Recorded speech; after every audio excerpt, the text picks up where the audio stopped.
And you still have that now? No, because things in my head about how things had not gone quite right, and I always felt very conscious driving it, almost like you were driving around on a pullover you'd made yourself.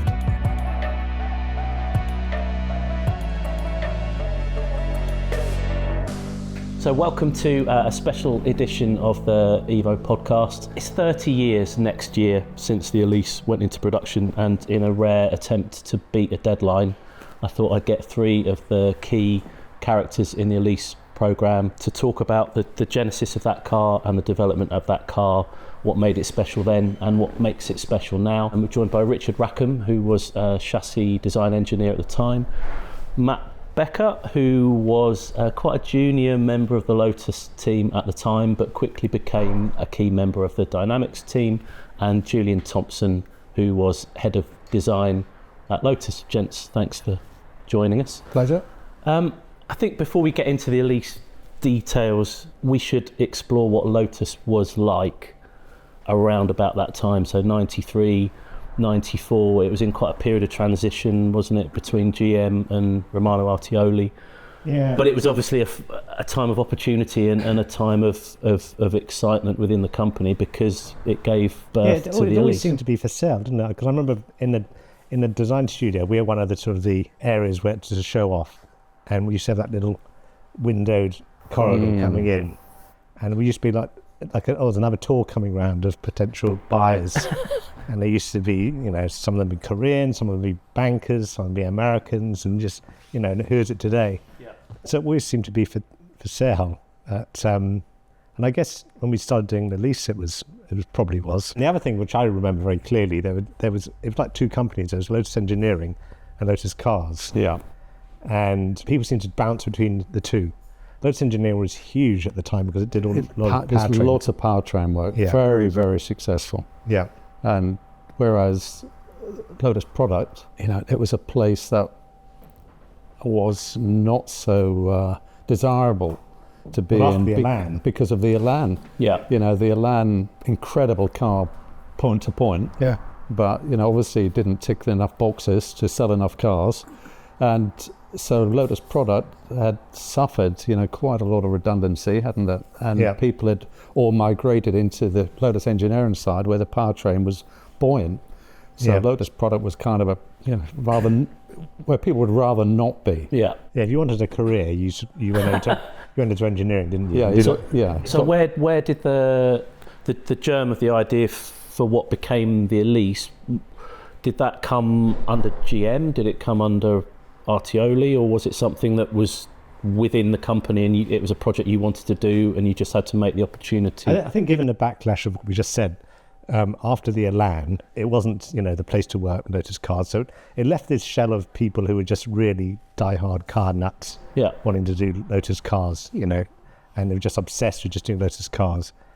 And I think there was several people thinking we should go back to basics. Yeah, it's a safe place, wasn't it? But Artioli was really supportive of that as well. Yeah. He wanted to get back to the successor to the Lotus 7. Yeah. We always thought about that, was it, you know, they had this project called the Step In, like that was a project which I think was, I remember John Miles and your father working on it as well, and there was all these things just in the background just happening of just trying to get trying to find an excuse to do a sports car. So trying to rekindle where Lotus came from, in a sense, but in but there a was sort of never contemporising any money for it. There was never any, you know, there was no business case. And then, Richard, how did you think that got started? How did the Elise get started? Well, I do think Artioli was very instrumental in his desire.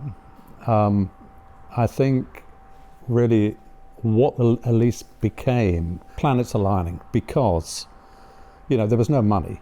So it had to be simple. There was a great combination of influential people in the project who had the same vision. Or not only, obviously, as well documented that Julian and I had great mutual respect, but Tony Shute, the project manager, he really got lightweight stuff. You know, we had to keep it light, and he was on to that, wasn't he? And there was an element of trust within the project as well, because Hugh Kemp, who was a technical director, he was really behind this, you know, introducing new technology for us to then sell in part of the consultancy.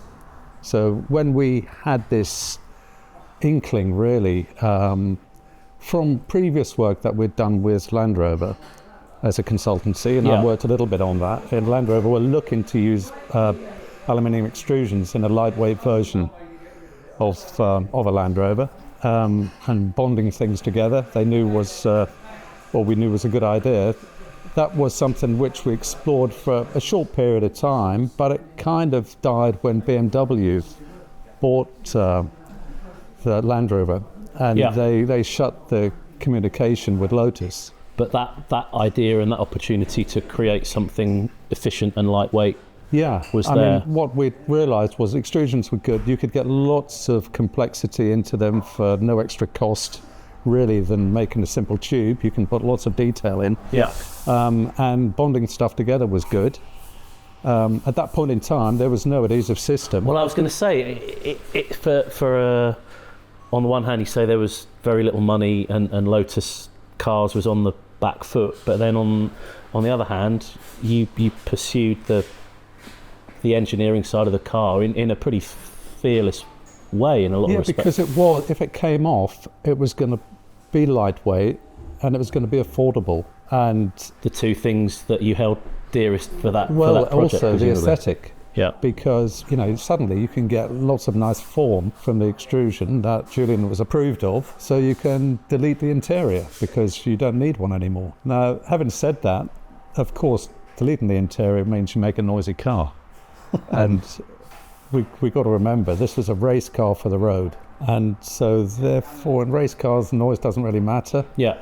NVH doesn't matter. And they were enablers, because if you go ahead and design a little car without those, monkeys, you have freedom. It makes things a lot easier, doesn't it? But you end up with a compromised vehicle. I think what is different for me is, normally, particularly in Lotus got some fantastic engineers, and the design of the car, portion of the car is not always understood. But working with Richard, I had the opportunity to really, we just go backwards and forwards, discussing the layout of the vehicle. And I used to be obsessed with, in the old days, Road and Track used to do these cutaway side views of the proportion of the car with the engine and layout. And I remember working with Richard to do a side view profile of the driver, the chassis, the wheels and the engine, and putting a skin over it exactly as I wanted to, And Richard would come back to me, where do you want the windscreen? Where do you want this? Where do you want that? It's absolutely unusual for that to happen. So it's a true collaboration between... Yeah. And that's another planet aligning, Yeah. Because that, it's been good, but it's never been that good. Yeah. Subsequently. Because I think if you draw the side view of an Elise layout, just as a chassis with a skin over it, it is so natural, the way the form reflects what's underneath, and there was no fighting around that.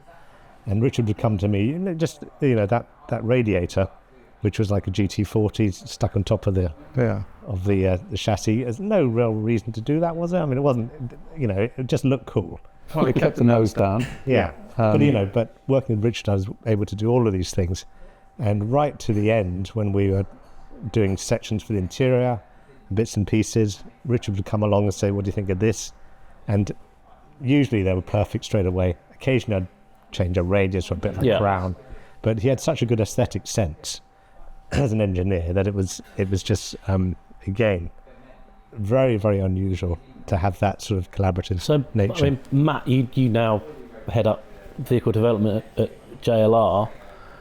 From the position you're in now, looking back to the size of the team that Lotus would have had to create the Elise, it must be tiny, but that must be such an advantage if you have that kind of working relationship. Yeah, and my experience now in the industry is to have this sort of relationship that these two had is quite unusual. I mean, normally the design director and the engineering director, they're normally butting heads or trying to go in the opposite direction, but the fact these two were very good friends, I think you were best man at the wedding or something. Yeah, you had the same motorbikes, they had everything, and they had this relationship. They worked so closely together, and I think the car wouldn't have been what it became if it wasn't for these two having that sort of relationship. Because to be honest, it just doesn't in the industry. It's very, very uncommon. And I guess the simplicity of the car cars like an Elise then, you have hundreds and hundreds of people in every department now because the cars are so complex. And that's why it becomes difficult. Yeah. Because the Elise isn't perfect, far from it. But it happened in such a short period of time, and the decisions that we made were they were good and they enabled you to move on. Whereas with a much, much larger team, there's all this noise going on, and everyone has a different opinion, their own pride, wanting to do things their own way. And I found in my working career, managing that was exhausting. Yeah, it's a distraction, isn't it? And it draws the spontaneity and the flow, I'm guessing, out of the whole project. The pleasure is the creativity, and the creativity was just uncorrupted, wasn't it? Yeah. It was. And I guess the other thing was we were at a point in our lives where we were designing a car for ourselves. It was a car we wanted ourselves. We both had motorcycles. We weren't particularly good motorcyclists. But we liked that idea of that. We didn't care about creature comforts. We both had healthy backs and hips at the time, and there was so we really were it was a project. Actually, designing a car, you really believed in yourself, and a car you wanted yourself. You thought, well, that's how I want it. It sounds. I remember speaking with you, Richard, years ago when we brought a bunch of Elises together, and you were saying about the process of deciding how you were going to do the car and your inspirations, and you went to the Donington collection, which was a great. It's no longer there, sadly, but a huge collection of racing cars, and you guys were sort of ducking under the ropes, it was nearly closing time. Sitting in things and just getting a sense of I don't know, creating what the Elise gives you, which is... I can really remember jumping in, I think it was a Lola, I jumped in it and these big pontoon gas tanks either side. It just felt fantastic. And, the car was in a little shed, going nowhere, and it felt like you were a star, you're in a racing car, and that's what we got into the Elise was you knew you were in a great sports car even before you switched the engine on and turned a wheel. I mean, that's a ridiculous notion in today's world, isn't it? To actually design to actually enjoy the awkwardness of climbing into the car like a racing car. Trying to sell that to a modern day manufacturer, saying no, we're going to make it difficult to get into, and that's going to be part of its appeal. Particularly with the roof on. Trying to post yourself. Well, of course, the roof was not there originally. The roof came later when we were kind of a bit married to having the high sills. Yeah. The high sills, without a doubt, is the lightest, stiffest solution and safest. I was going to say, you've got some safety inherent in the structure. That was really important, because the benchmarking we did with the Caterham, which was kind of Lotus 7, I just felt so unsafe in that car compared to a motorbike, because it's very low, you just felt like a car would go over the top of it. You have your elbows hanging out of the door, don't you? You could touch the road as you're going along. And so, addressing that, that was a great piece of benchmarking, because it enabled these big side sills.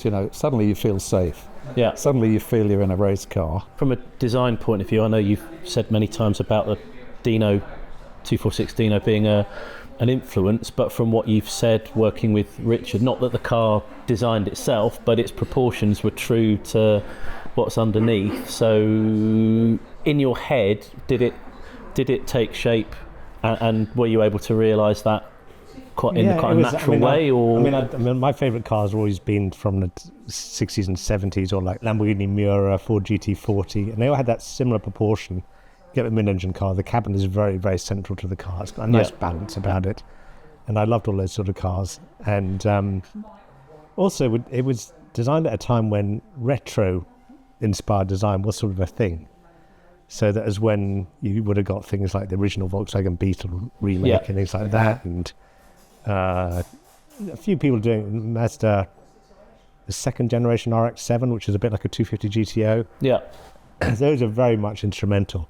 I think when the car actually came out, I thought we'd sort of missed a trend, and it was criticised for being, retro at the time, because that had sort of gone by. And I remember seeing the Renault Sport Spider, which is very, very modern and it was futuristic, wasn't it? And I thought, have we got this wrong?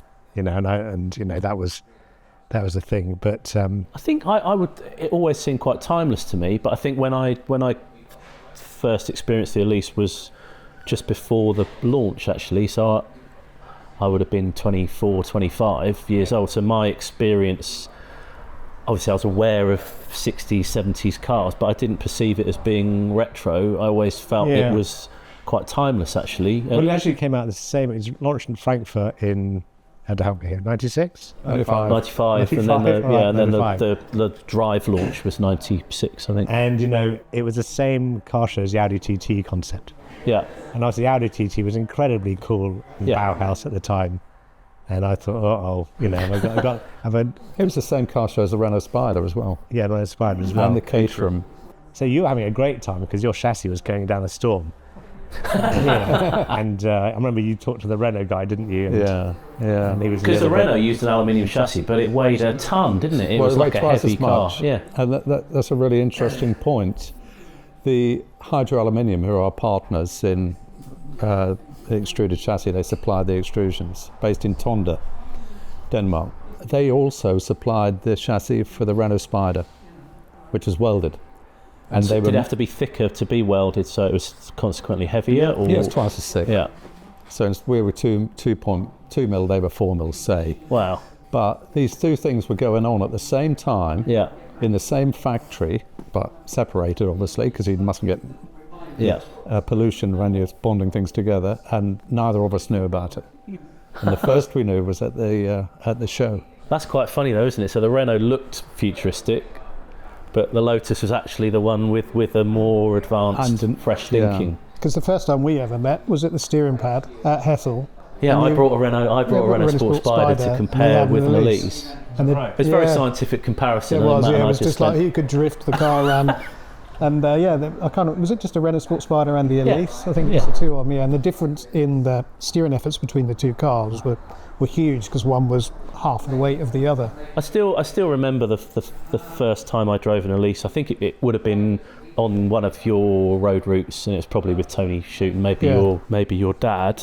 But I can remember it. I'd never ever driven anything like it. Well, it had I still haven't driven anything like it, actually. That very first car had the metal matrix discs. Yes. Was it John Miles when? Was it calling? He said that because of the low unsprung weight, he said you can drive this car and you'll feel it if you run over a beetle, and not only that, you'll know which sex it is.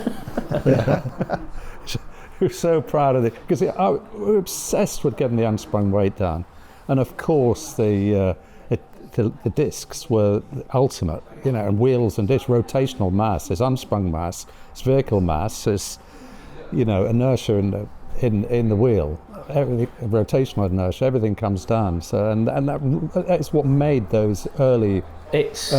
It's quite a so freakish unique thing, isn't it? I sort of remember trying to describe it to someone, and it's compared to a normal car, it's like the car's jacked up, and so the wheels aren't actually. Everything is so light and free and uncorrupted. It's a remarkable thing. So Matt, when you eventually joined the dynamics team, you did a lot of brake testing and development. My career history. So I started in '88 as an apprentice, and then I did 4-year apprenticeship, and then I think I wanted to go and do vehicle development. But at the time, I think my father didn't want any nepotism in terms of... So Matt's father, in case it is, Roger Becker, late and much missed, handling chassis development guru at Lotus. Yeah, so they put me into powertrain, because Lotus Engineering was doing so well. I went into powertrain, building engines as a technician, and dyno developing engines. And then I think I'd been in there 3 years, so around mid-95, there was because we didn't have the internet then, there was a careers page on one of the notice boards, and it said junior development engineer for the Elise, and I was just like, and it was like everyone's dream job, and I kind of went for it, and luckily I got the job. So I went to work for Dave Minto, who I would say is probably the vehicle engineer and manager for all of the Elise development, and somebody these two work closely with as well. And so I went on to the project. First job was I was doing HVAC development with you, because we were trying to get it to cool down, not heat up, because we couldn't get it to cool down. We were doing strange things like the headlamps. I remember I had to pipe in some headlamp ducts into the heater to try and stop them from steaming up. I was doing durability testing, I was doing performance testing. And we're about 2 miles from Millbrook, and I used to spend almost every week doing VMAX testing, performance testing, brake testing. But I think one of my first main jobs on the car was to do the MMC brake development. So were they were baked into the project? Yeah, they were. As early as they possibly could be. They were, yeah, and they were tricky things in terms of, there was about 3 kilos mass saving per corner, so it was significant. Which is huge, isn't it? Because they're not big brakes in the first place. But they were sandcast discs made by Lankside. But it was the bedding procedure had to be pretty precise on them, because if you didn't get the bedding procedure right, you'd then get pickup on the disc, or you would kind of take the surface off the disc.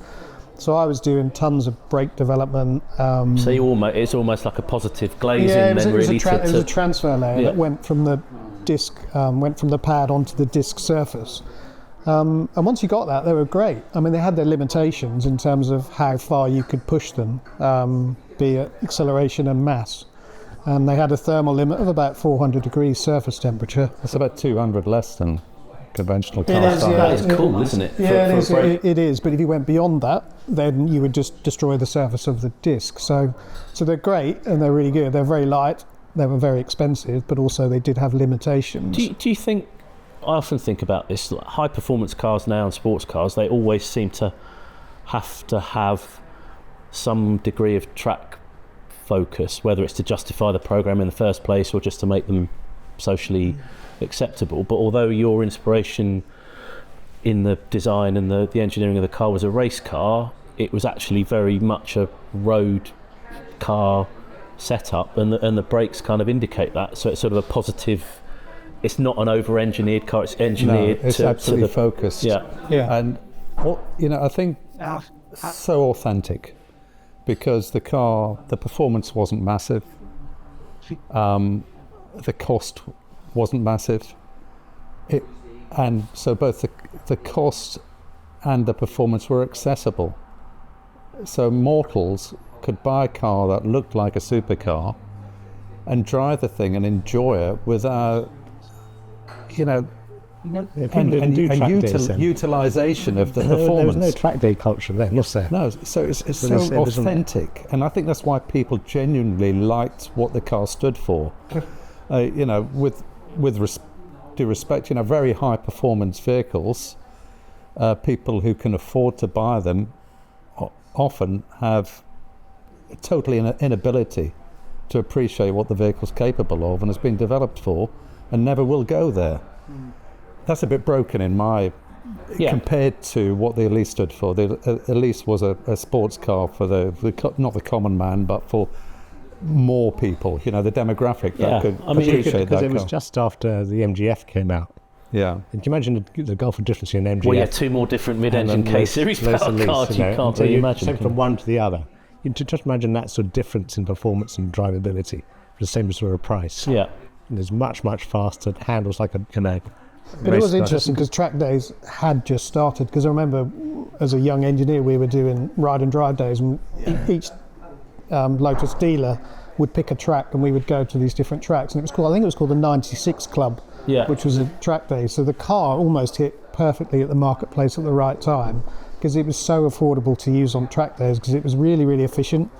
Yeah. And actually the brakes, okay, they had a limitation, but actually for 120 horsepower, you could thrash the car around the track all day long, and learn to enjoy the experience of driving the car, because it was a car you had to drive, it didn't drive you. And I think it almost hit at perfect timing, because then I think track days then just accelerated and it's funny, not absolute coincidence, but we were doing a test of 90s cars, which will be a upcoming feature in the magazine, but we had an early S1 Elise that wasn't on MMC brakes, but I was really surprised how quick it feels on the road now. You kind of, because you're so conditioned to cars having 400-500 horsepower, and this goes 120 horsepower, but it really feels perfectly. But I think quick it was the perception of speed. It's that's what matters. That's what mattered. It was the perception of speed, not the ultimate acceleration, because it was just a feeling. And actually, you're actually driving slower than you think, but the perception was you were going faster than you think. Because you're closer to the ground. I mean, you're as close as we could possibly get. You know, was it 1,200 tall or something, the car? Less than that. Less than 1,100. 11, you know, and no, very minimal seat foam. I think there's nothing between you and the things you want to feel in the car, is there? You're completely I can connected. remember the flesh of one's backside, one sitting on a compressed foam, is 17 millimetres from the underside of the car.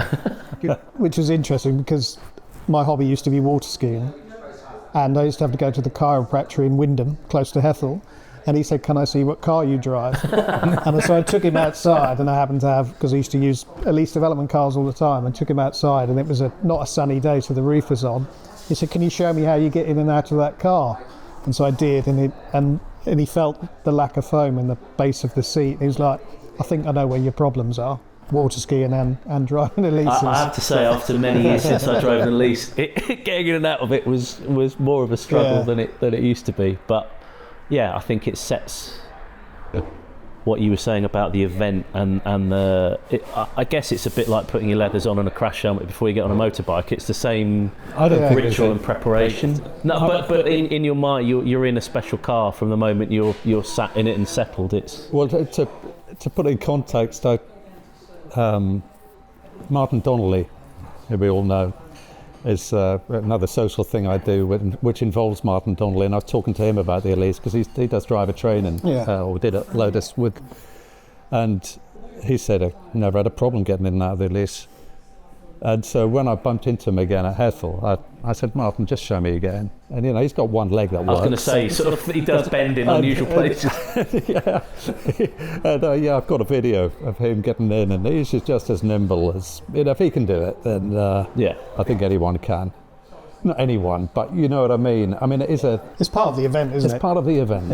Yeah. Handling wise, those early cars could be interesting, couldn't they? So why was that, and how did you ultimately, was it something you decided was preferable to engineer out of it, or because the tyres were quite unusual, weren't they? The front tyres were particularly narrow. Yeah, I mean, it wasn't really the front tyres that were narrow, it was the rears that were too narrow. Actually, the tyre balance between, because it was 185 50-15 on the front, and it was a 205 50-16 rear, so actually the rear was quite narrow. And if you look But we couldn't buy a narrower front tyre. That's the problem. No, we couldn't buy a narrower front tyre, and we didn't have bespoke tyres. So you would have had one developed if you were a bigger budget. Which is what we did subsequently. We did that.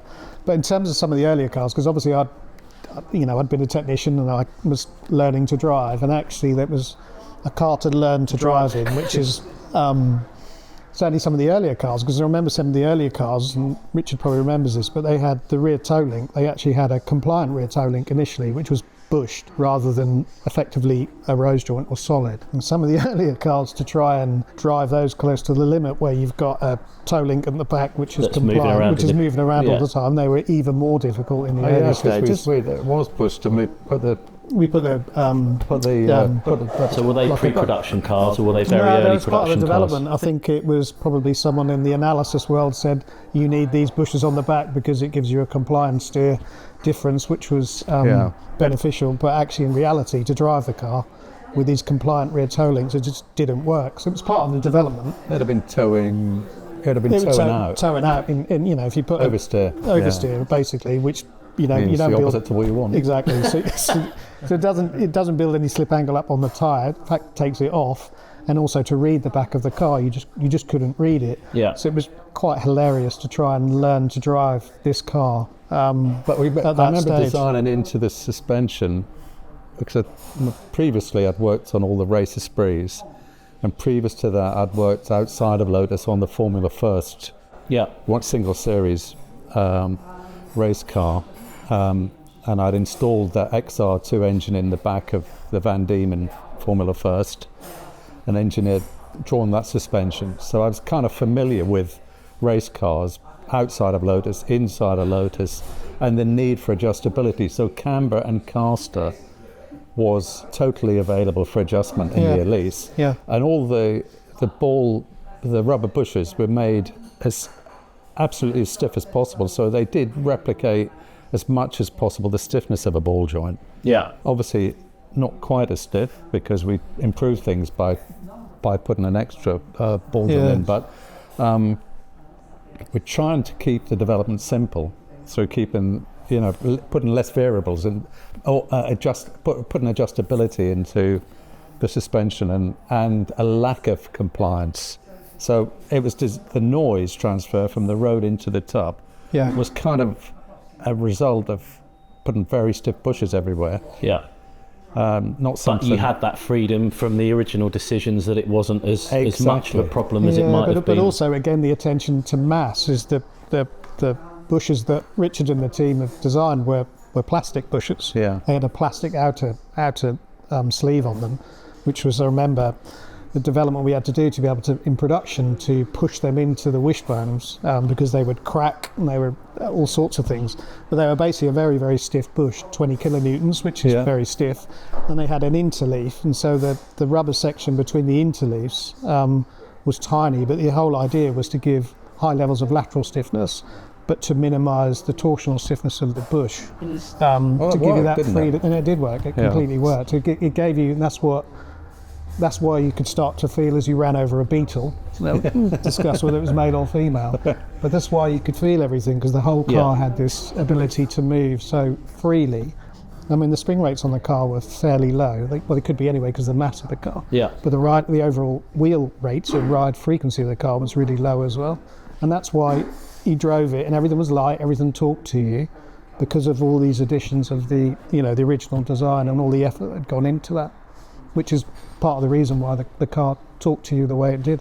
No, I think it's a lesson, isn't it, in all of that, the modesty of the powertrain and the attention to minimising the mass. It creates something that you just don't see in cars now. Was the K series always the engine, or were others considered, or how did that process? Well, I think the relationship, although the Land Rover thing, as we mentioned earlier, kind of died, the Rover thing continued, and so the relationship with Rover, it's interesting. I dug out I was looking in my notes because I've still got 10 lever arch files full of all my notes from the Elise program, and I pulled out this meeting number 4 from the 1st of February 94, and it says Lotus need to arrange a visit to Rover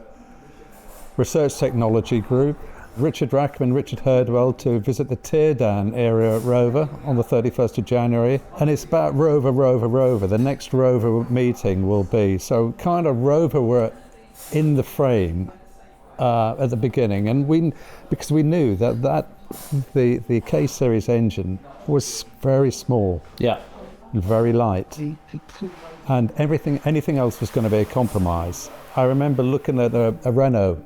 Yeah, we looked at Clio's 16 valve, didn't we? Yeah, and it was the just engine in the Clio Williams, I guess. Yeah, and Renaults don't do big engines, and this was still much bigger and heavier. So so it was an obvious, it was a complementary choice. And that was another enabler, because there wasn't all that messing about, was there? Yeah. Of trying to find the engine. Was it 95 kilos, that engine, wasn't it? Around that number. Yeah, it was so really light. light.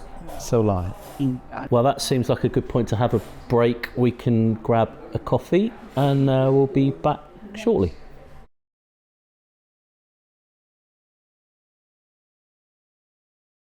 Welcome back to the Elise special Evo podcast. I've managed to stop Matt and Julian from ordering too many bacon rolls, so I thought it was worth revisiting the aspirations for what the Elise was supposed to be in terms of sales volumes and how long the company thought the car was going to last, because I checked and it ultimately went on to sell more than 35,000 cars, which I would imagine is considerably more than the original plan. Well, the original business case from memory was for 3,000 cars over a 4-year period. Wow. And because the car kind of appealed to a segment that was vacant, and new, and that was technology.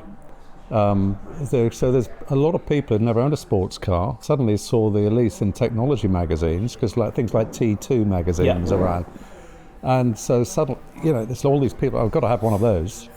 So it kind of broadened the appeal. So it was a dream car for a manufacturer in a lot of ways, because there must have been so many conquest customers. But I remember when we had the clay model and we had the dealers come in to have a look at it, and remember they were selling Esprit and XL, weren't they? So quite expensive, comfy cars. I remember they coming in and we explained about this car, which initially had no doors and a roof. And then later on it did have a bit of a roof and no carpets. And, they were just aghast. They thought, how are you going to sell this? They thought it's nuts.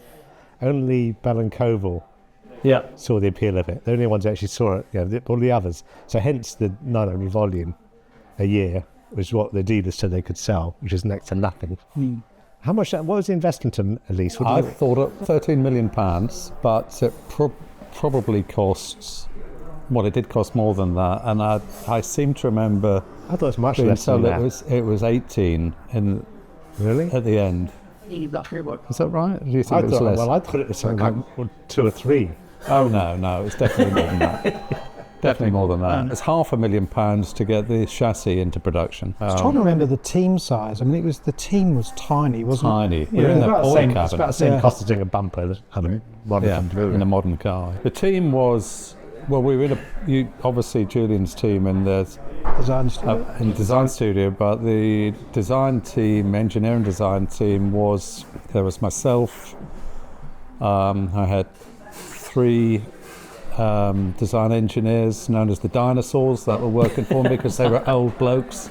They were in their 40s at the time. I think I remember my 40s vaguely. Yeah. And then there was the body engineering guys. There was probably about 8 people in design of the vehicle from the body and chassis design, and then there were a couple of people, Darryl Grieg and Kerry, working on the adhesive system, and Darryl, of course, working as well on the packaging with me, make sure that we both fitted in the car. Obviously, some people in supply chain, all crammed into this little porter cabin.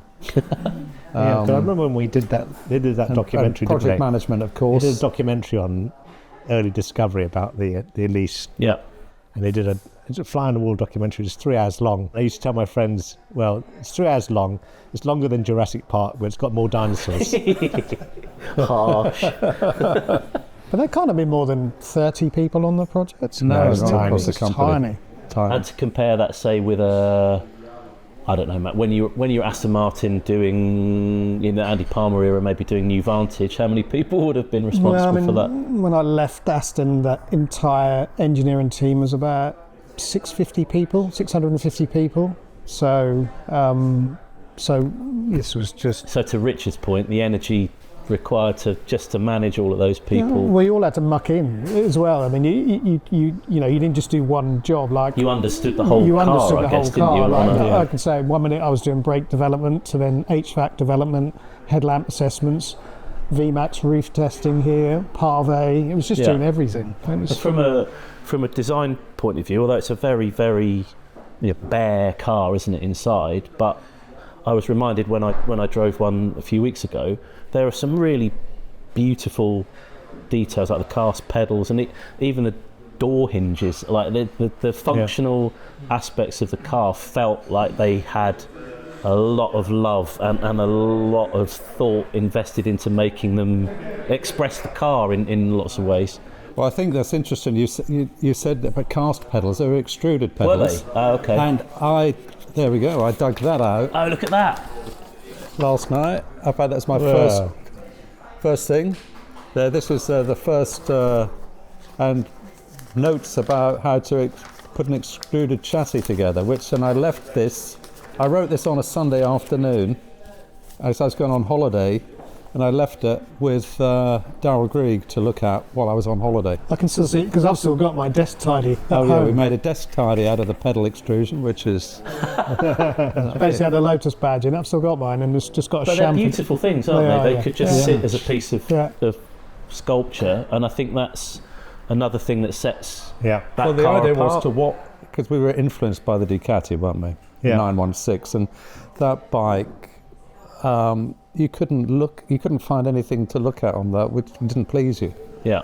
And that was the idea.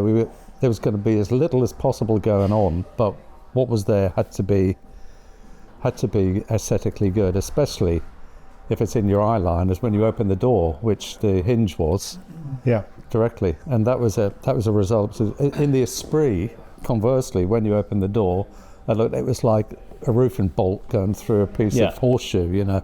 It was very inelegant. So it's important to get those little things just to remind you in something special. Yeah, and that pedal, I mean, that was always pointed out to be one of the most beautifully designed bits of, of the Elise, and it had nothing to do with the design department. Richard did it. Really? Yeah. So Is that quite annoying as a designer? Yeah, I taught Julian a lot about design, Matthew a lot about driving. Remember that? I was going to say, because Captain Slow had the Ducati 916, didn't you? Yeah. And you had the 748, didn't you? Yeah. And I think it was completely the wrong way around, because I think you had more talent than Richard for We're driving. both pretty pathetic, to be sure. We're both bad. Yeah. I mean, the car went on, it obviously evolved into a Series 2 car with a Toyota powertrain, and there were umpteen variants spun off it. That was partly through necessity, wasn't it, because of Lotus's famously flaky situation, but clearly there was a sustained and enduring desire and love for the car. I was always very annoyed they did the S2 so quickly, and that was really because they'd underestimated the volumes. They needed a better volume solution to make the body panels, so they decided to redesign the thing at the same time. So I was pretty annoyed that the car came out and it was a success, and they said, well, let's redesign the whole body. And I'd left Lotus by then, gone to Volkswagen Audi, and so I actually bought the last right-hand drive car of the one I worked on. And you still have that now? No, because I had that one. It was a black car, and when I used to wash it, I always had these things in my head about how things had not gone quite right on it that really annoyed me. Like the body was too wide at the back and the vents didn't work. And so I got really annoyed with the car, and I sold it very quickly after that. And I always felt very conscious driving it, almost like you were driving around on a pullover you'd made yourself, or something like that. So I just I got rid of it. But I did buy a 160 Sport about 7 or 8 years ago. And I like that one. I like that a lot. Well, actually, that's a good point. So is that your favourite Elise, do you think, or it's just circumstance that you ended up with? I think it's the best looking Elise, because I thought the car, it's got a better stance. It's got slightly bigger wheels and it sits a bit lower. And it's got all the designery and it's thing, got big wheels, big wheels. It's got it's got wider track or wider wheels on it. Wider wheels. Wider wheels. And it fills the arches much better all round, and it's so. I'm not going to tell you which one is to drive. These guys will tell you which one to drive is best. Okay then, Matt. What's your if you could have any Elise, which would you have? My fondest memories were remember the yellow press car R190 BAH, and that for me was my favourite car. I mean, it was a very charismatic engine. I wouldn't say it was the most reliable of engines. Once you pumped it up to 190 horsepower, VHPD. It was an expensive engine. It used to generally shake itself to bits. But in terms of the emotion of that car, and the car from a chassis point of view wasn't perfect. It wasn't, you had to drive it didn't drive you. But the level of performance it had, the noise it made, the way the car shrunk around you, that was my favourite. I had so many fond memories in that car. Richard, what about you? Well, I was quite happy with the original car, but I really liked, and I loved that, what we talked about, that lightness of the original discs. But I really like the colourways of the Gold Leaf 111S. And so that would be the one I'd go for, because it was still enough, I don't need to get the extra performance. I just, it was enough for me. The car, it was unique when it was launched, and it remains unique now. There's never been anything like it, but it has a legacy amongst car enthusiasts for that purity in the driving experience. But the engineering thought that went into it and the technologies that were used its legacy extends beyond Lotus, doesn't it? I can think of the Aston Martin tub with Vanquish, but there's also Tesla, and maybe tell us a little bit about where the technology went afterwards. Well, Aston Martin were looking to reinvent themselves under Bob Dover, and he came to Lotus and asked us to propose what the new Vanquish could be, as long as it looked like the show car that he'd shown in Detroit. And he said, I want it full of technology. I want to be reinvented. So we put something together which had bonded aluminium and composites, and got the job.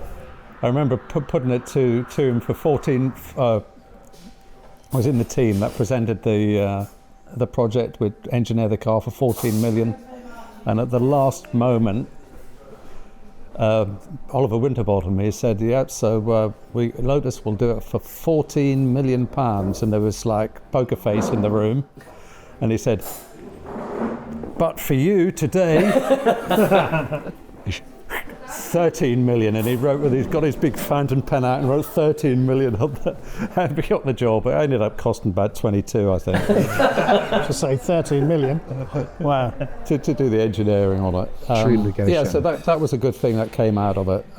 Again, lots of learning, and paved the way for Lotus. Then Aston then subsequently did a cost down version of that. Not with so much composite technology, and for higher volumes, the V8 platform under Pete Jolly, who's now with Hyundai. And he quoted recently, he said, the Elise inspired a generation of engineering. Yeah. Well, it's funny that Matt ended up,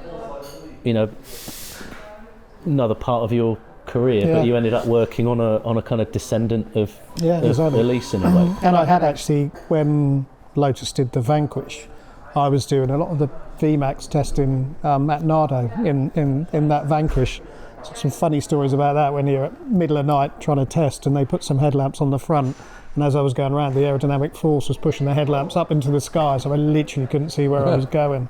But yeah, I worked on that project as well. I mean, how big a step was that structure in the Elise in terms of rigidity, and therefore what you can do as a dynamics engineer? How big a step was that compared to previous? Well, I think a conventional way of building a sports car would have been prior to that. Well, for Lotus, it was a big step up. It was 2 or 3 times stiffer than the Esprit.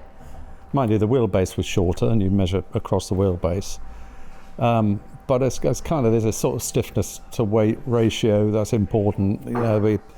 So the perceived stiffness was massive, wasn't it? It was, yeah.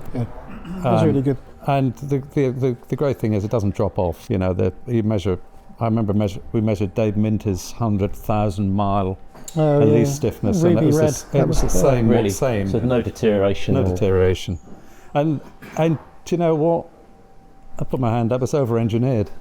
I was designing this structure when we didn't have a bonding system. I guess that's just your safety margin, isn't it? If you don't know where you're going to be. We didn't know. So I thought, well, let's think about that 100 millimeter square contact patch. So the sills at the side are 100 mil wide. The cross members for the front suspension were 100 mil. So when they sat over, you got this 100 mil patch, and we'll go from there. So a load of testing was done based upon that footprint. Subsequently found it could be a lot smaller. Because, there isn't a day goes past without thinking, what would I do today? And I tell you, it'd be a lot lighter and a lot smaller. You would take the dimension from inside the tub out, so it'd be bigger on the inside, but the car could still be small on the outside.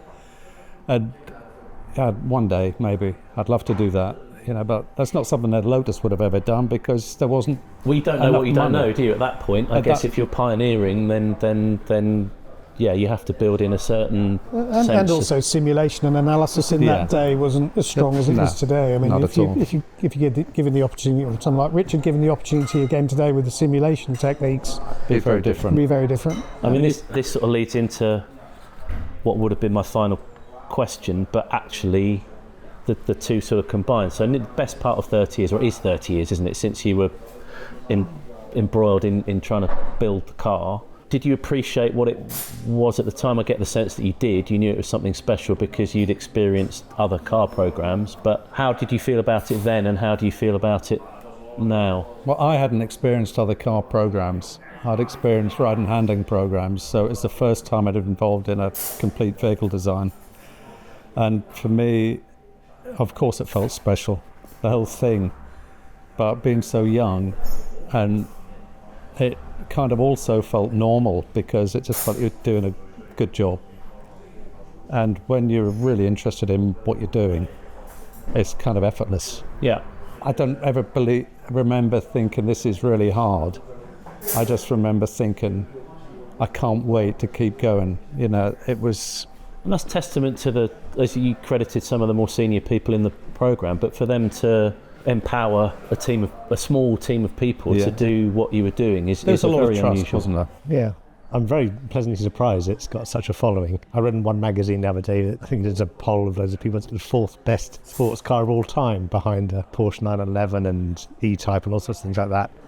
And for something which was done on a shoestring by just a small group of people, 30 years on, it's just amazing. And I drive mine now and then, and I sort of think, what's all the fuss about?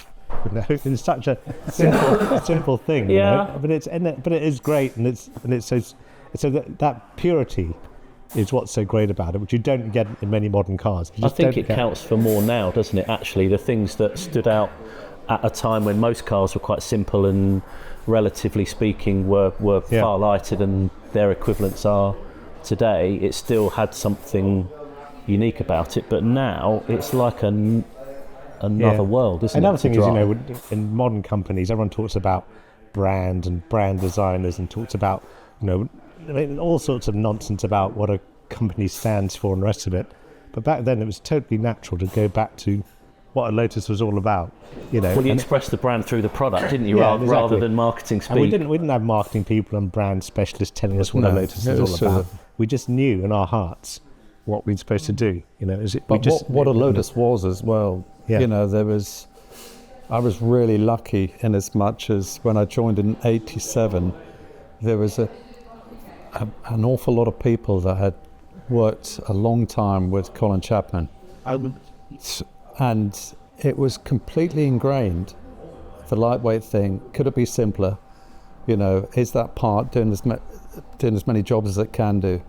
It was like when you're designing on the drawing board, if you did something which was missing any of those things, you could kind of get ridiculed because everybody was so focused. It'd be, what would the old man say?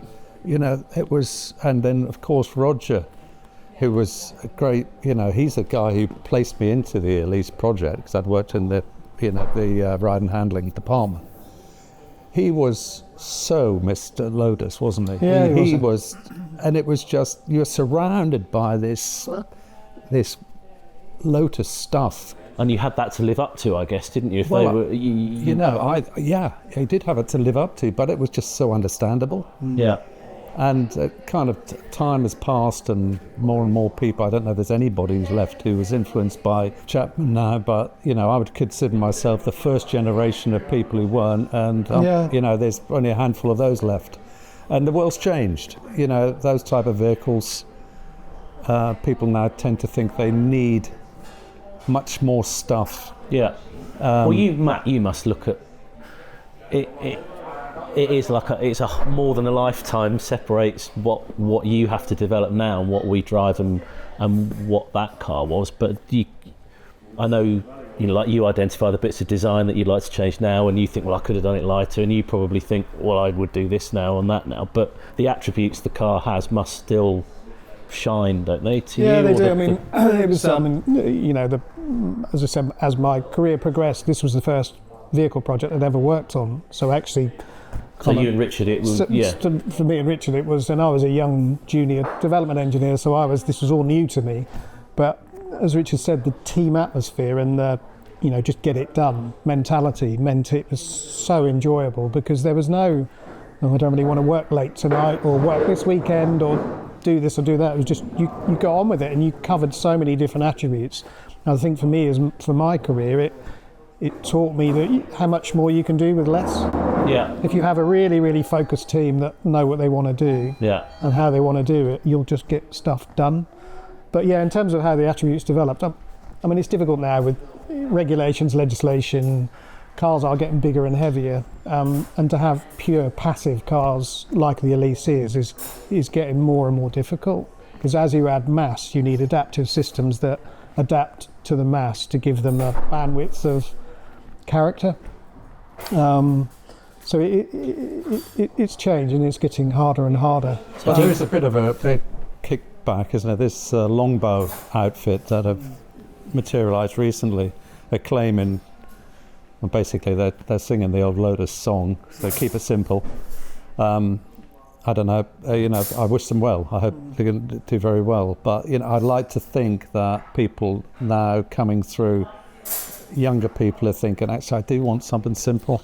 Yeah. Do you think there is the opportunity for there to be another Elise moment? Not necessarily for Lotus, but in general. Some of the engineers that work for me have Elises, and it's not on their interview sheet when they come in for a job. It's like, what car do you drive? But a few of my chaps that work in dynamics, they still have Elises. It probably should be a question, shouldn't it? Because it tells you a lot about the the person. But they're purists. They don't use the car like Julian that often. But it's always there when they go and drive it to remind them actually what good is and what kind of honesty is when you drive a car and the feeling they get. Can you? I know the control systems and dynamic systems in cars now are so tunable and so much more sophisticated.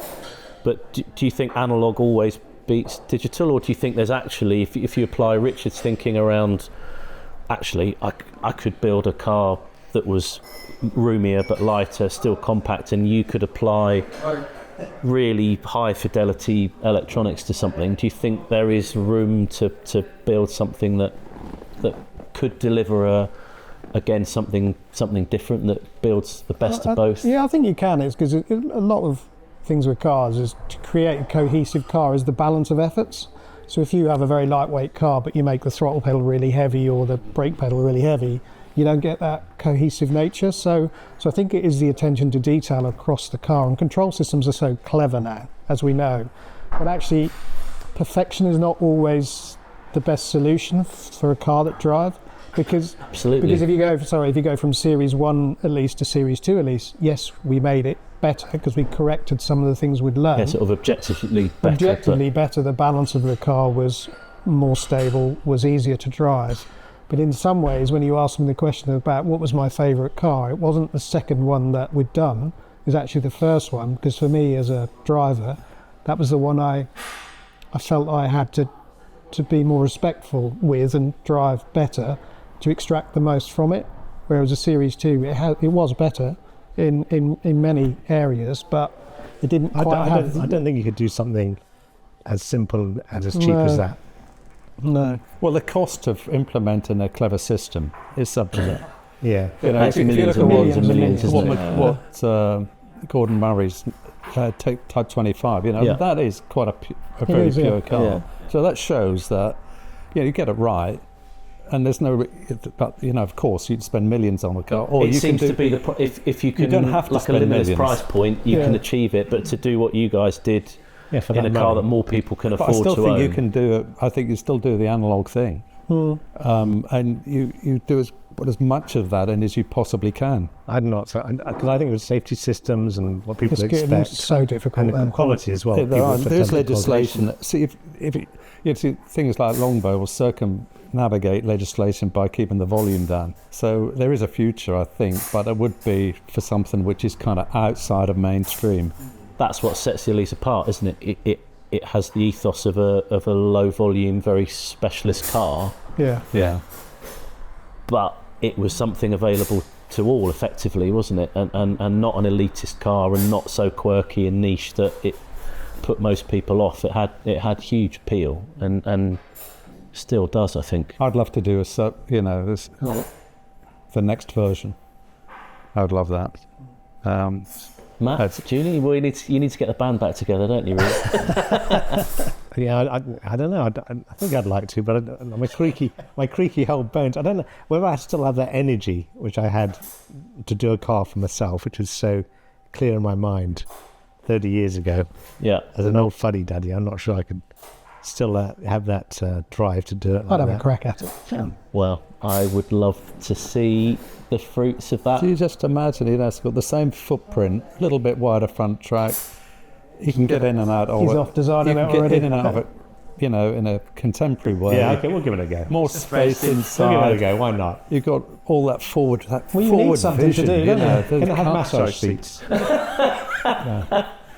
You need something to do. Why don't you start sketching? Yeah, well, it's not. There's not a day passes without me thinking about it. So Well, the it's a itch lot is of definitely unfinished still business. there, isn't it? I think if you're Yeah. a creative person, then you can't stop.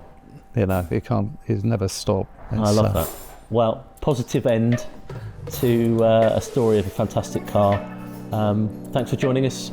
See you next time. Thanks, guys. Thank you. Thanks. Thank you.